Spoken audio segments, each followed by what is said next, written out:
Okay, next scope അല്ലെങ്കിൽ functions of material മാനേജ്മെൻറ്റിൽ വരുന്നതാണ് നമുക്ക് അതർ റിലേറ്റഡ് ഫങ്ഷൻസ്. അതിൽ ആദ്യമായിട്ട് വരുന്നതെന്ന് വെച്ച് കഴിഞ്ഞാൽ നമുക്ക് സ്റ്റാൻഡർഡൈസേഷനാണ്. സ്റ്റാൻഡർഡൈസേഷൻ എന്ന് പറഞ്ഞു കഴിഞ്ഞാൽ നമുക്ക് ഓൾറെഡി ഇപ്പോൾ എക്സാമ്പിൾ പറയുകയാണെങ്കിൽ നമ്മുടെ നാട്ടിൽ നമ്മുടെ ഇപ്പോൾ ഒരു ഇന്ത്യൻ്റെ ഉള്ളിൽ തന്നെ നമ്മൾ കൂടുതലും റിക്വയർ ചെയ്യുന്ന അല്ലെങ്കിൽ നമ്മുടെ ആസ് എ ഒരു കസ്റ്റമർ ഓൾറെഡി നമ്മൾ യൂസ് ചെയ്യുന്ന പല കൈൻഡ് ഓഫ് പ്രൊഡക്ട്സ് ഉണ്ടാവും. അതായത് നമുക്ക് പേഴ്സണൽ നീഡ്സ് ആയിട്ടുള്ള കാര്യങ്ങൾ. അപ്പോൾ അങ്ങനെയുള്ള കാര്യങ്ങൾ ഓൾറെഡി മാർക്കറ്റിൽ അവൈലബിൾ ആയിരിക്കും. അപ്പോൾ ആ ഒരു സെയിം പ്രൊഡക്റ്റ് തന്നെയാണ് നമ്മൾ മാർക്കറ്റിൽ പുതിയതായിട്ട് ഇൻട്രൊഡ്യൂസ് ചെയ്യാൻ പോകുന്നത് എങ്കിൽ ബിക്കോസ് അതിനെന്തായാലും ആൾക്കാരുണ്ടാവും. കാരണം അത് ഒരു മനുഷ്യൻ്റെ അല്ലെങ്കിൽ നമ്മുടെ ആസ് എ കസ്റ്റമർ അവരെന്തായാലും ആ സാധനം വാങ്ങും എന്നുള്ള നിലയിലാണെന്ന് നിങ്ങൾക്ക് ഓൾറെഡി അറിയാൻ പറ്റും. അങ്ങനെ ഒരു അറിവിൻ്റെ ബേസിലാണ് നിങ്ങൾ എന്ത് ചെയ്യുന്നത്, ഓൾറെഡി ഇതേ പ്രൊഡക്റ്റ് അല്ലെങ്കിൽ ഇതേ കൈൻഡ് ഓഫ് പ്രൊഡക്ട്സ് മാർക്കറ്റിൽ അവൈലബിൾ ആണെന്ന് അറിഞ്ഞിട്ടും നിങ്ങൾ ഈ പ്രൊഡക്റ്റ് ഇൻട്രൊഡ്യൂസ് ചെയ്യാൻ പോകുന്നത്. അപ്പോൾ അതിനെയാണ് നമ്മൾ എന്ത് പറയുന്നത്, ഈ സ്റ്റാൻഡർഡൈസേഷൻ എന്ന് പറയുന്നത്. ലൈക്ക് നമുക്ക് ഉണ്ടാവുന്ന പ്രൊഡക്റ്റിന് അതുപോലെ തന്നെ ആ ഒരു പ്രൊഡക്റ്റിൻ്റെ ക്വാണ്ടിറ്റിയിലും ക്വാളിറ്റിയിലും ഒക്കെ നമുക്ക് ഒരു സെയിം ലെവൽ കീപ്പ് ചെയ്യുക എന്നുള്ളതാണ് ഈ സ്റ്റാൻഡർഡൈസേഷനിൽ പറയുന്നത്. നെക്സ്റ്റ് നമുക്ക് പറയാൻ പറ്റുന്നത് പിന്നെ എന്താണെന്ന് വെച്ച് കഴിഞ്ഞാൽ സിംപ്ലിഫിക്കേഷൻ. Next point സിംപ്ലിഫിക്കേഷനാണ്.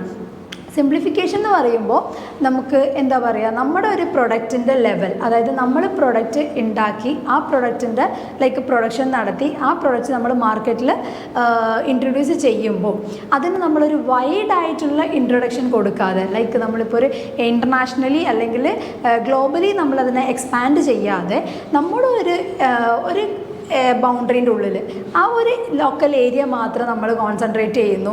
അതിൻ്റെ ഇൻ ബിറ്റ്വീനിലാണ് നമ്മൾ ആ പ്രൊഡക്റ്റ്, അതായത് ഒരു ഇൻ്റർമീഡിയറ്റ് ആയിട്ട് നമുക്ക് പാർട്ടിസിപ്പൻസ് ആയിട്ട് അങ്ങനെ കുറേ ആൾക്കാരെയൊന്നും വെക്കാതെ നമ്മൾ ലൈക്ക് ഒരു സിംപ്ലിഫൈ ചെയ്തിട്ട് നമ്മൾ ആ പ്രൊഡക്റ്റിനെ മാർക്കറ്റിൽ ഇൻട്രൊഡ്യൂസ് ചെയ്യുന്നതിനാണ് നമ്മൾ സിംപ്ലിഫിക്കേഷൻ എന്ന് പറയുന്നത്. നെക്സ്റ്റ് പറയുന്നത് വെച്ചാൽ സ്പെസിഫിക്കേഷനാണ്. സ്പെസിഫിക്കേഷൻ എന്ന് പറഞ്ഞാൽ it's A kind of documents. അതായത് നമുക്കിപ്പോൾ നമ്മുടെ ഒരു മെറ്റീരിയൽ കൊണ്ടോ നമ്മുടെ ഒരു പ്രൊഡക്റ്റ് കൊണ്ടോ നമുക്ക് കസ്റ്റമേഴ്സിനെ സാറ്റിസ്ഫൈ ചെയ്യാൻ പറ്റുന്നില്ല എന്നല്ല, എങ്കിൽ പോലും നമുക്കതിനൊരു ഡോക്യുമെൻറ്റ്സ് അല്ലെങ്കിൽ അതിൻ്റെ ഒരു ലൈക്ക് വാല്യൂ കൊടുത്തിട്ട് നമുക്കതിനെ കസ്റ്റമേഴ്സിൻ്റെ ഒരു സ്പെസിഫൈ ചെയ്തെടുക്കാൻ പറ്റുന്നതിനാണ് നമ്മൾ, അല്ലെങ്കിൽ അവർക്ക് ആ ഒരു മൈൻഡ് സെറ്റ് ഉണ്ടാക്കി കൊടുക്കുന്നതിനാണ്, അല്ലെങ്കിൽ നമുക്ക് ആ ഒരു ഓവറോൾ അതിൻ്റെ ഒരു സ്പെസിഫിക്കേഷൻ കൊടുക്കുന്നത് നമ്മൾ സ്പെസിഫിക്കേഷൻ എന്ന് പറയുന്നത്. പിന്നെ നമുക്ക് വരുന്നതാണ് വാല്യൂ അനാലിസിസ്.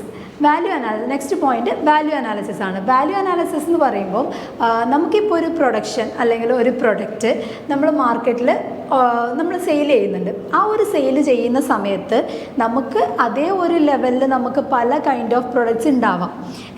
പല കൈൻഡ് ഓഫ് പ്രൊഡക്ട്സിന് അപ്പോൾ നമുക്ക് ഏറ്റവും ചെയ്യാൻ പറ്റുന്ന ഒരു കാര്യം എന്ന് വെച്ചാൽ നമുക്ക് കോംപ്രമൈസ് ചെയ്യാം. എന്തിലൊക്കെ, നമ്മുടെ റേറ്റിലും കാര്യത്തിലൊക്കെ നമുക്കൊരു കോമ്പറ്റേറ്റേഴ്സ് ഉണ്ടെങ്കിൽ ആ കോമ്പറ്റേറ്റേഴ്സിനെ നമുക്ക് എന്താ പറയുക ഡിഫൈൻ ചെയ്യാം, അല്ലെങ്കിൽ നമുക്ക് അതിനൊരു ബീറ്റ് ചെയ്യാൻ വേണ്ടിയിട്ട് നമുക്ക് നമ്മുടെ പ്രൊഡക്റ്റ് ഹൈലൈറ്റ് ചെയ്യിക്കാൻ വേണ്ടിയിട്ട് നമുക്ക് എന്തൊക്കെ ചെയ്യാൻ പറ്റും, നമ്മുടെ പ്രൊഡക്റ്റിൻ്റെ മോഡലിൽ സ്ട്രക്ചറിൽ അല്ലെങ്കിൽ അതിൻ്റെ പ്രൈസിലോ വേണമെങ്കിൽ നമുക്ക് കോംപ്രമൈസ് ചെയ്യാൻ പറ്റും. ലൈക്ക് കൂട്ടണോ കുറയ്ക്കണോ എന്നുള്ളതൊക്കെ നമ്മുടെ ഒരു ഇഷ്ടത്തിനനുസരിച്ച് നമുക്ക് ചെയ്യാൻ പറ്റും.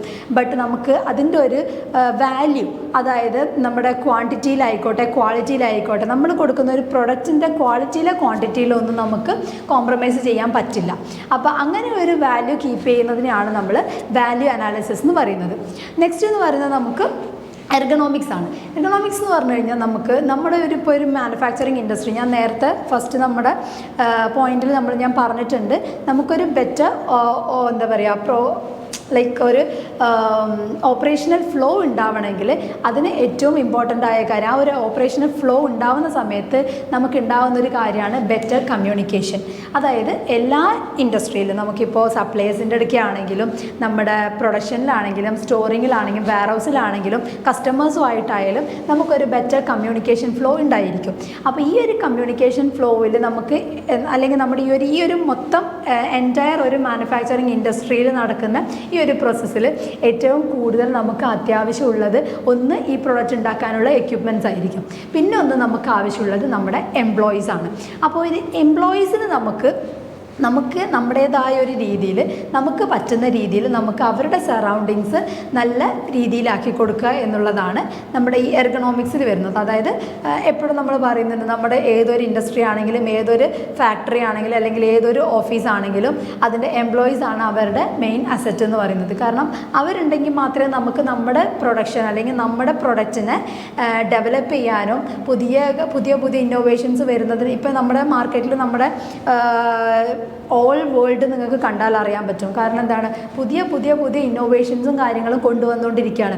പണ്ടൊക്കെ നമ്മൾ യൂസ് ചെയ്തിരുന്ന ഒരു സോപ്പ് അത് മാറി ഇപ്പോൾ എന്താണ് ലിക്വിഡ് ബോഡി വാഷായി, അത് മാറി സാഷയായി. അങ്ങനെ നമ്മുടെ യൂസർ ഫ്രണ്ട്ലി ആയിട്ട് അല്ലെങ്കിൽ ഒരു കസ്റ്റമറിനെ അവരെ ടാർഗറ്റ് ചെയ്തിട്ട് അല്ലെങ്കിൽ അവരുടെ നീഡ്സ് ആൻഡ് വോൺസ് എന്താണെന്നനുസരിച്ചിട്ടാണ് ഇപ്പോൾ ഓരോ കമ്പനിയും പ്രൊഡക്ട്സ് ഇൻട്രൊഡ്യൂസ് ചെയ്തുകൊണ്ടിരിക്കുന്നത്.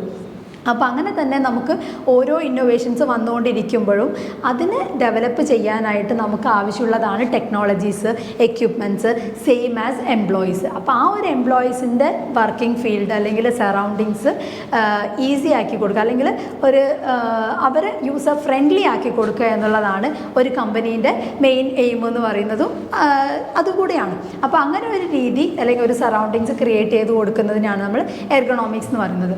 നെക്സ്റ്റ് എന്ന് പറയുന്നത് JIT, അതായത് ജസ്റ്റ് ഇൻ ടൈം. അത് നിങ്ങൾ ഓൾറെഡി കേട്ടിട്ടോ അല്ലെങ്കിൽ പഠിച്ചിട്ടൊക്കെ ഉണ്ടാവും, നമ്മുടെ ഇൻവെൻട്രിയിലൊക്കെ നമ്മൾ പഠിച്ചിട്ടുണ്ടാവും. JIT, just in time.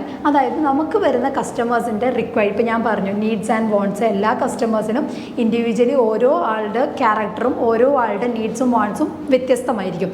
അപ്പോൾ അതനുസരിച്ച് നമ്മളിപ്പോൾ നേരത്തെ പറഞ്ഞതുപോലെ നമ്മുടെ മെറ്റീരിയൽ ഹാൻഡ്ലിംഗ് എന്ന് പറയുന്നത് തന്നെ നമ്മുടെ കോസ്റ്റ് അല്ലെങ്കിൽ നമുക്കൊരു പ്രോഫിറ്റ് ഉണ്ടാക്കാൻ വേണ്ടിയിട്ടാണ്. അനാവശ്യമായിട്ട് പ്രൊഡക്ട്സ് ഉണ്ടാക്കി വെച്ച് നമുക്കൊരു ഒരു ബിഗ് ലോസ് ഉണ്ടാക്കുന്നതിനെക്കാട്ടിലും നല്ലത് നമ്മുടെ ആവശ്യത്തിനനുസരിച്ച് പ്രൊഡക്റ്റ് ഉണ്ടാക്കിയിട്ട് നമുക്ക് മാക്സിമം പ്രോഫിറ്റ് ഉണ്ടാക്കുക എന്നുള്ളതാണ്. സോ അതിൻ്റെ ഒരു മെയിൻ എക്സാമ്പിളാണ് ഈ JIT. ലൈക്ക് നമുക്കൊരു വരുന്ന റിക്വയർമെൻറ്റ് അനുസരിച്ചിട്ട് മാത്രം നമ്മൾ എന്തുണ്ടാക്കുക, പ്രൊഡക്ട്സ് ഉണ്ടാക്കുക. നമുക്ക് കസ്റ്റമൈസ്ഡ് ആയിട്ട് പ്രൊഡക്ട്സ് ഉണ്ടാക്കുന്നത് പോലെ ആ ഒരു രീതിയിലുള്ള ഫങ്ഷൻസ് നമ്മൾ തുടർന്ന് പോകണം. അപ്പോൾ ഇതൊക്കെയാണ് നമുക്ക് ഒരു സ്കോപ്പ് ഓഫ് അല്ലെങ്കിൽ ഫങ്ഷൻസ് ഓഫ് മെറ്റീരിയൽ മാനേജ്മെൻറ്റിൽ വരുന്നത്. അപ്പോൾ നമ്മൾ എന്തൊക്കെയായിരുന്നു പറഞ്ഞത്? ആദ്യം നമ്മൾ എന്ത് പറഞ്ഞു? Material proper planning and controlling ഉണ്ടായിരിക്കണം. പിന്നെ നമ്മൾ എന്ത് ചെയ്യണം? നല്ല പർച്ചേസിങ് ആയിരിക്കണം. പിന്നെന്താണ്? പ്രോപ്പർ സ്റ്റോർ മാനേജിങ് ഉണ്ടായിരിക്കണം. പിന്നെ നമുക്ക് വരുന്നതാണ് എന്ത്? Inventory management. പിന്നെ അതിൽ അത് റിലേറ്റഡ് ഫങ്ഷൻസ് വരുന്നതാണ് നമ്മൾ ആദ്യം പറഞ്ഞു. എന്താണ്? സ്റ്റാൻഡർഡൈസേഷൻ, പിന്നെ എന്തൊക്കെയാണ്? Simplification, specification and value analysis, പിന്നെ ergonomics and JIT. These are the functions of material management.